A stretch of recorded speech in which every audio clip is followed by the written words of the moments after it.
ایک دفعہ درود پاک پڑھ لیں، الصلاۃ والسلام علیک یا سیدی یا رسول اللہ وعلی آلک و اصحابک یا سیدی یا حبیب اللہ۔ آج کا جو ہمارا موضوع ہے نا وہ ہے امپورٹنس آف بک ریڈنگ۔ آج ہم کتاب بینی کی اہمیت اور کتاب بینی کے جو فوائد ہیں نا ان کے اوپر بات کریں گے۔ اچھا، ہمارے معاشرے سے نا بک ریڈنگ کا جو کلچر ہے وہ ختم ہوتا جا رہا ہے، ہو گیا تقریباً، یہ بھی کہہ سکتے ہیں آپ۔ ایک زمانہ تھا جب لوگ نا فری وقت میں اپنے فری ٹائم کے اندر بکس ریڈ کیا کرتے تھے، اب جو ہے وہ اس کی جگہ سوشل میڈیا نے لے لیا۔ آج کا جو نوجوان ہے وہ فری ٹائم میں سوشل میڈیا استعمال کرتا ہے، فیس بک، واٹس ایپ، انسٹاگرام، وہ اپنا زیادہ وقت جو ہے وہ سوشل میڈیا پہ سپینڈ کرنے کو ترجیح دیتا ہے۔ اس سے یہ نہیں پتا کہ بک ریڈنگ کے کتنے فوائد ہیں۔ ویسے تو اس کے بہت سے بینیفٹس ہیں، چند میں آج آپ سے شیئر کروں گا۔ ایک چائنیز کہاوت ہے کہ جو بندہ 10 کتابیں پڑھتا ہے نا وہ 10,000 میل کا سفر طے کر لیتا ہے۔ 10 کتابیں صرف، یعنی اس کی اتنی گرومنگ ہو جاتی ہے، اس کی پرسنل ڈیولپمنٹ اتنی ہو جاتی ہے، وہ اتنا آگے نکل جاتا ہے، اتنا کچھ سیکھ جاتا ہے وہ صرف 10 کتابیں پڑھنے سے۔ کیا کہا اس نے؟ 10 کتابیں پڑھنے سے 10,000 میل کا سفر اس نے طے کر لیا۔ یہ جو کتابیں ہوتی ہیں نا یہ خاموش استاد ہوتی ہیں جو آپ کو بہت کچھ سکھا جاتی ہیں۔ اس کے علاوہ جب آپ بکس ریڈنگ کرتے ہیں نا، بکس کا مطالعہ کرتے ہیں، تو آپ کے جو مائنڈ کی فوکس کرنے کی صلاحیت ہوتی ہے نا، کنسنٹریٹ کرنے کی جو صلاحیت ہوتی ہے وہ انکریز ہو جاتی ہے، وہ بڑھ جاتی ہے۔ آپ کبھی غور کریں، آپ موبائل پہ کوئی چیز پڑھیں، اب اس میں کیا ہوگا؟ آپ کو کالز اٹینڈ کرنا پڑیں گی، ساتھ ساتھ آپ کو نوٹیفیکیشنز اٹینڈ کرنا پڑیں گے، ساتھ ساتھ موبائل کے نوٹیفیکیشن آئیں گے، وہ فیس بک کے آ رہے ہیں، واٹس ایپ، انسٹاگرام کے آ رہے ہیں، میسیجز آنا شروع ہو جائیں گے۔ یعنی آپ کا مائنڈ ایک چیز کے اوپر فوکس کرنا نہیں سیکھ پاتا، یعنی توجہ جو ہے وہ ڈائیورٹ ہوتی رہتی ہے، کبھی میسیج آ جاتا ہے، کبھی کال آ جاتی ہے، کبھی کوئی نوٹیفیکیشن آ جاتا ہے۔ آن دی ادر ہینڈ آپ کبھی ایکسپیرینس کر کے دیکھیں، موبائل کو لگائیں سائلنٹ، سائڈ پہ رکھ دیں، بک کھولیں اور پڑھنا شروع کر دیں۔ اب آپ کا مائنڈ یہاں سے کیا سیکھتا ہے؟ ایک چیز کے اوپر کنسنٹریٹ کرنا۔ کتاب میں تو کوئی نوٹیفیکیشن نہیں آئے گا، کتاب میں سے کوئی کال تو نہیں آنا شروع ہو جائے گی، میسیج بھی نہیں آئے گا، موبائل سائلنٹ پہ لگا ہے، سائڈ پہ پڑا ہوا ہے۔ اگر آپ موبائل میں پڑھ رہے تھے تو چاہے موبائل سائلنٹ پہ ہے، نوٹیفیکیشن اوپر سے شو ہونا شروع ہو جاتے ہیں، واٹس ایپ پہ آئے اوپر چاہے سائلنٹ ہے، پتہ تو لگتا ہے نا، کال آئے گی، وائبریٹ ہوگا، پتہ تو چلے گا کال آ رہی ہے، فوکس نہیں کر پائیں گے۔ لیکن جب آپ بک ریڈ کر رہے ہوتے ہیں تو آپ کا مائنڈ ایک چیز کے اوپر فوکس کرنا سیکھتا ہے۔ اچھا، دوسرا جو اس کا فائدہ ہے، مائنڈ کی نا گروتھ کے لیے بک ریڈنگ بہت ضروری ہے۔ ایک ریسرچ کے مطابق نا وہ بچے جن کو بچپن سے کتابیں پڑھ کے سنائی جاتی ہیں، جب وہ پرائمری لیول تک پہنچتے ہیں نا تو ان کی اتنی گرومنگ ہو جاتی ہے کہ ان کے ساتھ پڑھنے والے وہ بچے جنہیں بچپن میں کتابیں پڑھ کے نہیں سنائی گئی ہوتی، ان میں اور ان میں بڑا فرق ہوتا ہے، یہ بچے بہت اچھا پرفارم کرتے ہیں۔ اور ریسرچ کے مطابق ان دونوں کی وکیبلری میں نا تقریباً 1 ملین ورڈز کا گیپ ہوتا ہے، یعنی پرائمری لیول تک آنے تک 1 ملین ورڈز کی وکیبلری کا گیپ آ جاتا ہے ان دونوں بچوں کے اندر، وہ بچے جنہیں کتابیں پڑھ کے سنائی گئی ہیں اور وہ بچے جن کو کتابیں پڑھ کے نہیں سنائی گئی۔ اچھا، پھر ایک اور چیز آپ دیکھیں، جیسے میں نے آپ کو یہ فوکس کا بھی بتایا یا مائنڈ کی گروتھ کا بتایا، ہم اپنی باڈی کی ڈیولپمنٹ کے لیے، اپنی باڈی کو ایکٹیو رکھنے کے لیے کیا کرتے ہیں؟ ایکسرسائز کرتے ہیں نا۔ اسی طرح مائنڈ کو بھی ایکٹیو رکھنے کے لیے ایکسرسائز کی ضرورت ہوتی ہے، اور مائنڈ کی جو سب سے بہترین ایکسرسائز ہے نا وہ بک ریڈنگ ہے۔ جب بھی آپ زیادہ کتابیں پڑھیں گے نا تو آپ کا مائنڈ اتنا ہی زیادہ ایکٹیو رہے گا۔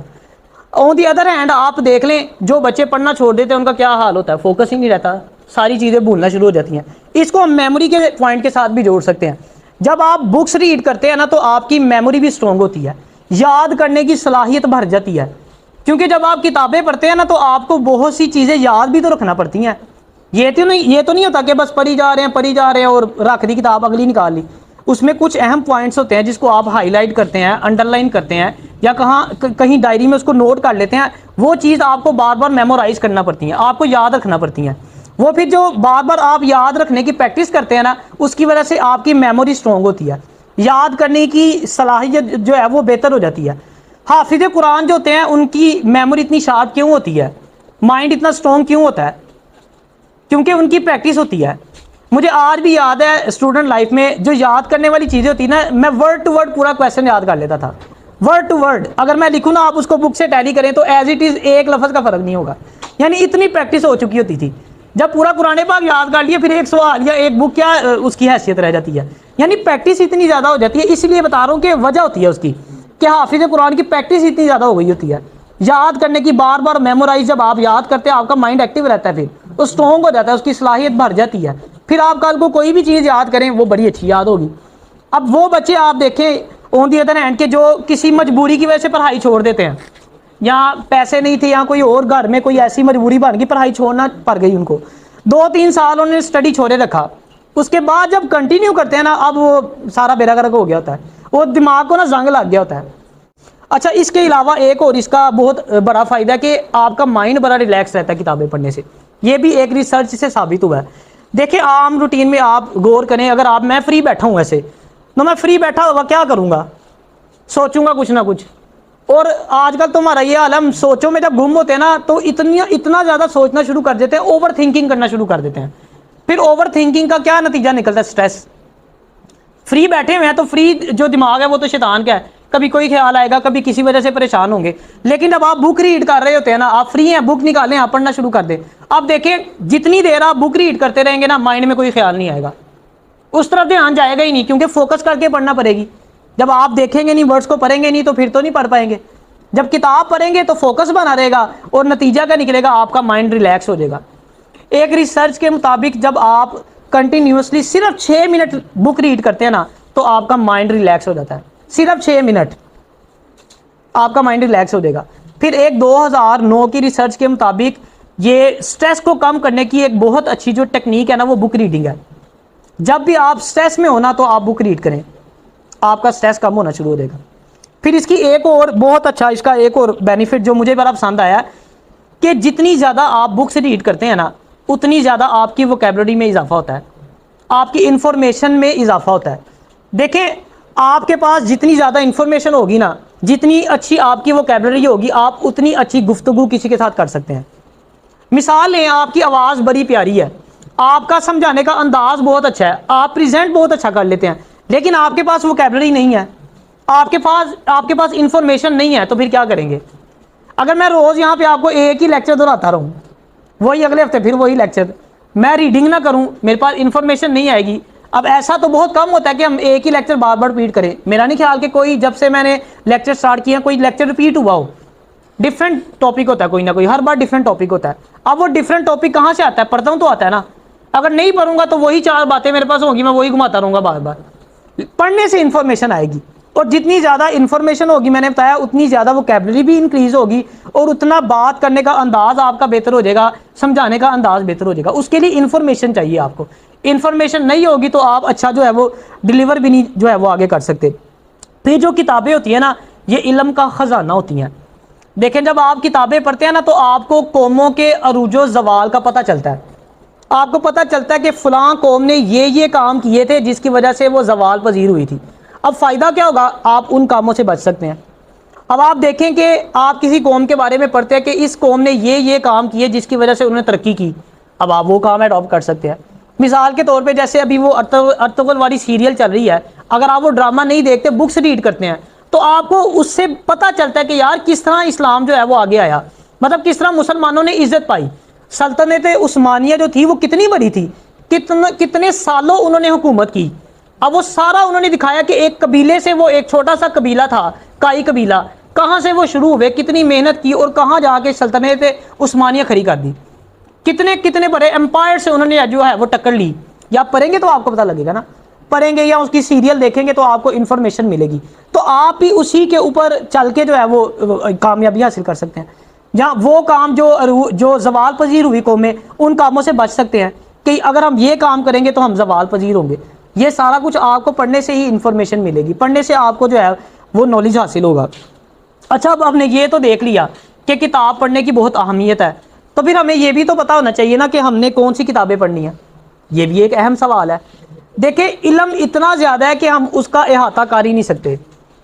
نہ ہماری عمر اتنی ہے, نہ ہمارے اندر اتنی عقل ہے کہ ہم سارا علم سمیٹ سکیں. سمیٹ سکتا ہے کوئی بندہ جتنا مرضی بڑا عالم ہو, اس کے بعد جتنا مرضی علم ہو, لیکن جو ہمیں معلوم ہوتا ہے وہ بہت کم ہوتا ہے.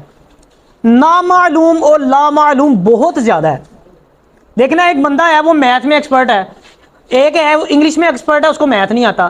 ایک بندہ اس کو شارٹ ہینڈ آتی ہے، اس کو میتھ نہیں آتا، یعنی ایک علم آپ کے پاس ہے، ایک ہے ہی نہیں۔ علوم اتنے زیادہ ہیں کہ آپ اس کا احاطہ نہیں کر سکتے، تو اس کے لیے ہمیں ڈیفائن کرنا پڑے گا کہ ہم کہاں سے سٹارٹ کریں، کیونکہ اگر ہم بکھیر دیں گے ہر چیز کو تو پھر ہم کچھ بھی حاصل نہیں کر پائیں گے۔ اور الحمدللہ ہم سارے مسلمان ہیں، اور ایک مسلمان کو چاہیے کہ سب سے پہلے جو ہے نا وہ قرآن پاک کا ترجمہ اور تفسیر پڑھے۔ سب سے پہلے کنز الایمان، بڑا بہترین ترجمہ، آپ وہ پڑھیں۔ آپ نے تفسیر پڑھنی ہے صراط الجنان، بہترین تفسیر ہے قرآن پاک کی، آپ وہ ریڈ کریں۔ دنیا کا کوئی ایسا مسئلہ نہیں ہے جس کا حل قرآن پاک میں موجود نہ ہو، کوئی دنیا کا ایسا مسئلہ نہیں ہے۔ سب سے پہلے قرآن پاک کو ترجمہ اور تفسیر کے ساتھ شروع کریں، یہاں سے آپ نے سٹارٹ لینا ہے۔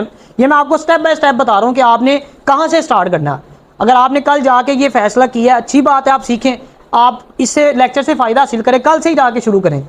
شروع کہاں سے کرنا ہے وہ میں نے آپ کو بتایا، قرآن پاک سے شروع کرنا ہے۔ دوسرا کام کیا کرنا ہے، نبی علیہ الصلوۃ والسلام کی سیرت کا مطالعہ کریں۔ نبی علیہ الصلوۃ والسلام کی جو زندگی ہے وہ ہمارے لیے ایک نمونہ ہے، وہاں سے ہمیں پتہ لگتا ہے کہ ہم نے کیسے زندگی گزارنی ہے۔ سیرت النبی عربی صلی اللہ تعالیٰ علیہ وآلہ وسلم ایک بک ہے بہت اچھی، آپ سیرت کے لیے اس کا مطالعہ کر سکتے ہیں۔ بے شمار کتابیں ہیں سیرت پہ، لیکن میں ابھی جو ریڈ کر رہا ہوں میں نے اس کے بارے میں ریسرچ وغیرہ بھی کی، مختصر اور بڑی اچھی جامعہ کتاب لکھی گئی ہے، وہ آپ ریڈ کریں، بہت اچھی کتاب ہے۔ تیسرا کام آپ نے کیا کرنا ہے، فرضی علوم۔ میں اس پہ اکثر بہت زیادہ زور دیتا ہوں، اکثر لیکچرز میں آپ کو کہتا ہوں کہ فرضی علوم حاصل کریں۔ فرضی علوم کون سے ہیں، نماز، زکوٰۃ، روزہ، حج، غیبت، یہ ایسی چیزیں ہیں جس کے بارے میں علم حاصل کرنا فرض ہے، واجب نہیں، فرض ہے آپ کے اوپر۔ اگر آپ علم حاصل نہیں کریں گے تو بروز قیامت آپ یہ نہیں کہہ سکتے کہ مجھے کسی نے بتایا نہیں، مجھے پتہ نہیں چلا۔ آپ کو آگے بڑھ کے علم حاصل کرنا پڑے گا، اس میں آپ کوتاہی کریں گے تو آپ جواب دہ ہوں گے، آپ سے بروز قیامت اس کے بارے میں سوال کیا جائے گا کہ تم نے کیوں آگے بڑھ کے علم حاصل نہیں کیا۔ یہ تینوں چیزیں کرنے کے بعد آپ جتنی مرضی کتابیں پڑھیں آپ، لیکن سب سے پہلے یہ چیز یقین مانیں، آپ دنیا جہان کی کتابیں پڑھ لیں، جتنی مرضی آپ دنیاوی کتابیں پڑھ لیں، اگر آپ نے قرآن پاک کو ترجمہ تفسیر کے ساتھ نہیں پڑھا، اگر آپ نے نبی علیہ الصلوۃ والسلام کی سیرت نہیں پڑھی، اگر آپ نے جو ہے وہ فرضی علوم حاصل نہیں کیے تو آپ کا علم ادھورا ہے، وہ مکمل نہیں ہے۔ وہ مکمل تبھی ہوگا جب آپ یہ ساری چیزیں جو ہے نا پڑھیں گے۔ سٹیپ بائی سٹیپ چلنا ہے، بتائیں مجھے سٹیپ بائی سٹیپ۔ سب سے پہلے کیا کرنا ہے، قرآن پاک ترجمہ تفسیر کے ساتھ، دوسرے نمبر پہ نبی علیہ الصلوۃ والسلام کی سیرت کا مطالعہ کرنا ہے، تیسرے نمبر پہ فرضی علوم حاصل کرنے ہیں۔ اس کے بعد آپ جتنی مرضی بکس جو ہے وہ ریڈ کریں، یا آپ اس کے ساتھ ایک ایسی روٹین بنا سکتے ہیں کہ آپ ساری چیزیں ساتھ ساتھ لے کے چلیں۔ اب میری روٹین ہے، میں نے اس کو مطلب میں کمبائن کیا، میں آپ کو اپنی روٹین بتاتا ہوں میں کیا کرتا ہوں۔ صبح سب سے پہلے میں نے قرآن پاک پڑھنا ہوتا ہے، قرآن پاک پڑھنے کے ساتھ ہی میں نے نبی علیہ الصلوۃ والسلام کی سیرت کی بک جو میں نے آپ کو بتائی اس کو میں نے اس کے ساتھ پیر کیا ہوا ہے، یعنی قرآن پاک پڑھا ساتھ ہی جو ہے وہ سیرت پڑھ لی تھوڑی سی۔ اس کے بعد جو قرآن پاک کی میں نے تفسیر پڑھنی ہوتی ہے، قرآن پاک کی تفسیر کے ساتھ میں نے پیر بنایا ہوا ہے، 2 یا 3 احادیث پڑھ لی۔ اس کے بعد پھر آپ کے سامنے میں یہاں کوئی نہ کوئی بک پکڑ لیتا ہوں، ایک میں نے وہ پڑھنی ہوتی ہے۔ یعنی میری یہ روٹین یہ ہے، آپ اپنے ٹائم کے حساب سے مینیج کر سکتے ہیں، کوئی مشکل کام نہیں ہے، یقین مانیں۔ یہ سارے بہانے، ہمارے پاس وقت نہیں ہوتا، میرے سے زیادہ آپ بیزی نہیں ہیں۔ میں صبح 7 بجے پہلے کلاس لیتا ہوں آپ کی اٹھ کے، اس کے بعد میں نے آفس جانا ہوتا ہے، 9 سے 5 میرا آفس ہے، پھر یہاں آپ کے ساتھ بیٹھو، 10 بجے میں نے یہاں سے فری ہونا تھا۔ ان سارے کاموں کے ساتھ ساتھ میں یہ کام کرتا ہوں۔ اب میرے پاس تو بڑا بڑا بہانہ ہے، میں کہہ سکتا ہوں میرے پاس تو ٹائم ہی نہیں ہوتا یار، لیکن کیسے مینیج کرتا ہوں کہ میں نے اپنا جو جتنا بھی فری ٹائم ہوتا ہے نا وہ میں یوٹیلائز کرتا ہوں۔ جہاں مجھے تھوڑا سا موقع ملتا ہے نا، موقع پہ چوکے والی بات ہے، میں نے اٹھا لینی بک، جہاں مجھے موقع ملا بک اٹھا لی، موبائل میں کوئی چیز پڑھ لی۔ وقت کو ضائع نہیں کرنا، وقت ایک تلوار ہے، اگر آپ اسے نہیں کاٹیں گے تو وہ آپ کو کاٹ دے گا، اس لیے آپ نے وقت کی قدر کرنی ہے، اپنا وقت بچانا ہے۔ اور ایک سب سے اہم چیز جو آپ نے یہ کام سٹارٹ کرنے سے پہلے کرنی ہے، اچھی نیت۔ میں ہمیشہ کہتا ہوں کوئی بھی اچھا کام کرنے لگیں تو اچھی نیت ضرور کریں۔ یہ جو پھل ہوتا ہے نا، پھل صرف درختوں پہ نہیں لگتے، پھل نیتوں کو بھی لگتے ہیں۔ جو اچھی نیت ہوتی ہے نا وہ بندے کو جنت میں داخل کر دیتی ہے۔ جب بھی آپ کوئی بھی کتاب مطالعہ، کسی بھی کتاب کا مطالعہ سٹارٹ کرنے لگے، جیسے قرآن پاک کی تفسیر پڑھنے لگے ہیں آپ، نبی علیہ الصلوۃ والسلام کی سیرت پڑھنے لگے ہیں، کوئی اور کتاب پڑھنے لگے ہیں، تو آپ اچھی نیت کریں کہ میں اللہ کی رضا کے لیے علم حاصل کروں گا، اس پہ عمل کروں گا اور پھر دوسروں تک پہنچاؤں گا۔ کوئی بھی علم آپ حاصل کریں نا تو اس کو اپنے تک کبھی محدود نہ رکھیں، اس کو آگے پھیلائیں۔ یہ صدقہ جاریہ، آپ مر جائیں گے نا تب بھی یہ آپ کو فائدہ پہنچاتا رہے گا۔ امام ابو حنیفہ رحمۃ اللہ تعالی علیہ سے نا کسی نے پوچھا کہ حضور آپ کو اتنا بلند مرتبہ جو ہے وہ کیسے حاصل ہوا؟ آپ نے فرمایا 2 کاموں کی وجہ سے۔ ایک یہ کہ میں نے کبھی علم سیکھنے میں، علم حاصل کرنے میں شرم محسوس نہیں کی. دوسرا یہ کہ جو میں نے علم حاصل کیا نا اسے میں نے اپنے تک محدود نہیں رکھا بلکہ اس کو آگے پھیلایا. تو جو علم آپ سیکھیں اس کو آگے پھیلائیں. پھر دنیا کے جتنے بھی کامیاب لوگ ہیں نا وہ بکس ریڈ کرتے ہیں، ان مطالعہ کرنے کی ان کو عادت ہوتی ہے. وہ اپنا جو بھی فری وقت ہوتا ہے نا وہ کبھی فضول کاموں میں ضائع نہیں کرتے، ہمیشہ کتاب کا مطالعہ کرتے ہیں. کہتے ہیں لیڈرز آر دا ریڈرز. جتنے بھی لیڈرز ہوتے ہیں نا وہ کتابیں پڑھتے ہیں. پھر دیکھیں زندگی میں نا آگے بڑھنے کے لیے آپ کو علم کی ضرورت ہوتی ہے، اور علم جو ہے نا وہ ایک روشنی ہے، اور جتنی زیادہ روشنی ہوگی نا آگے بڑھنا اتنا ہی زیادہ آسان ہوتا ہے. زیادہ روشنی میں آپ کو راستہ زیادہ کلیئر نظر آتا ہے. آپ اس کو ایسے سمجھ لیں کہ رات کا وقت ہو اور آپ موٹر وے پہ سفر کر رہے ہیں اور آپ کی گاڑی کی ہیڈ لائٹ خراب ہو جائے، دونوں لائٹس خراب ہو گئی ہیں. اب بتائیں آپ سپیڈ میں سفر کر سکتے ہیں؟ 120 پہ گاڑی چلا سکتے ہیں؟ نہیں چلا سکتے. سلو چلانا بھی بڑا مشکل ہے. لیکن اگر لائٹ تیز ہے اور کلیئر آپ کو نظر آ رہا ہے پھر آپ 150 پہ بھی چلا لیں، جلدی منزل تک پہنچ جائیں گے. اس کے لیے علم حاصل کرنا ضروری ہے. اللہ تعالیٰ ہمیں عمل کی توفیق عطا فرمائے.